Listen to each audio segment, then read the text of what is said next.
So for our final question, I wanted to ask, what am I not asking that you feel I should know about or need to be asking about as somebody who is interested in working in, for lack of a better way to describe it now, the DEI field or in DEI training and development with staff at higher education institutions?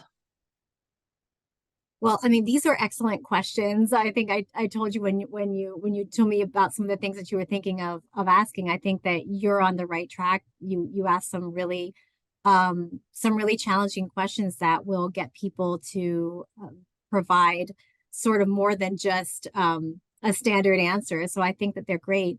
Um, Maybe given our conversation about DEI, maybe ask like how people define what does DEI mean to them, and then sort of following up with, do they think that DEI is kind of a limiting lens? Is there a better lens?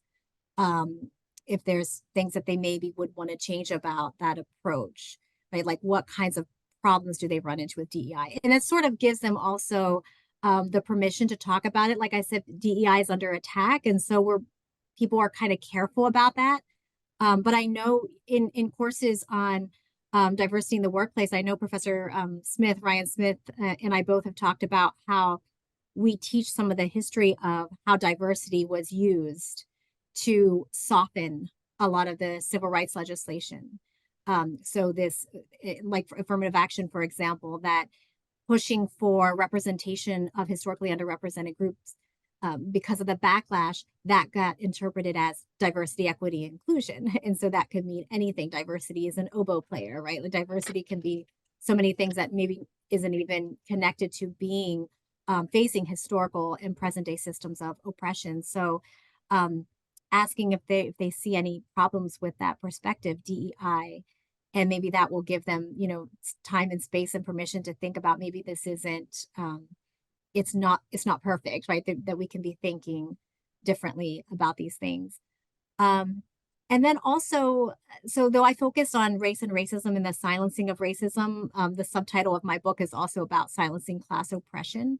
So class elitism, how that can be addressed more effectively within higher ed and in other workspaces.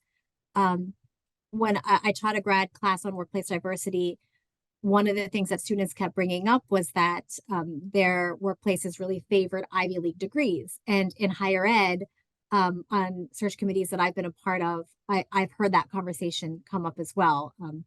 So this idea that if you've gone to an Ivy League, like that automatically makes you a better student. And in higher ed, I see this kind of disconnect. We talk about first generation college students and supporting them and all the skills that they bring and not having a deficit approach. But some of us are first generation college students and we're professors within this academic space. We are first generation professionals. And so we are also bringing different kinds of skills and face different challenges within the academic workplace as faculty and staff within that space. And I don't see as much discussion there. I think sometimes it hits too close to home. Like academics, we can talk about this out in the world, but we don't want to talk about it within our own academic workplace. So class elitism, asking some questions about that might yield some interesting results too.